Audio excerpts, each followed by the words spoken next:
If you're thinking about investing in the UK property market but are confused by all the jargon like BRRRs and HMOs and BTLs, this video is for you. So in today's video, I'll break down the top property strategies in the UK property market in 2025, explain who they're best suited for and which one may be right for you.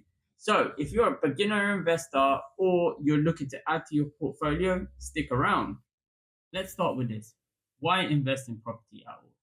Property offers a passive income, the ability to leverage other people's money through mortgages, long-term capital growth, and even some tax efficiencies through SPVs and allowable expenses. Historically, the UK property market has remained resilient, and with demand continuing to outpace supply, the fundamentals remain strong for 2025. Buy-to-let, the most traditional strategy. You buy a house, put it on rent, and you collect your rent. Pros with this strategy are that it's simple and it's easier to mortgage. The cons with this strategy are that it's got lower cash flow, and with recent tax changes, it's a little less profitable unless you buy really well. BRRR, buy, refurbish, rent, refinance. This is where you buy the property, do it up, and then you refinance it to pull most of your cash out. The pros with this is that it's great at recycling capital.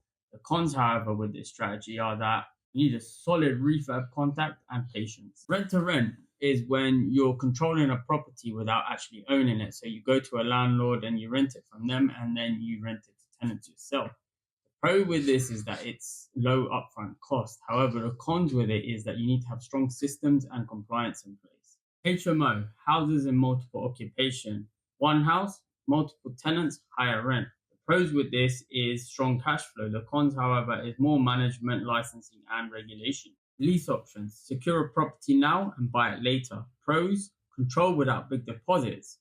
Cons, it's very complex and not widely available. Commercial to residential is where you buy a commercial property and you convert it to either flats or homes. The pros with this is the higher uplift potential. The cons, however, is the planning risk and the higher capital needed. However, with permitted development rights, it is now easier to convert a commercial building to residential, saving both time and money. Property sourcing.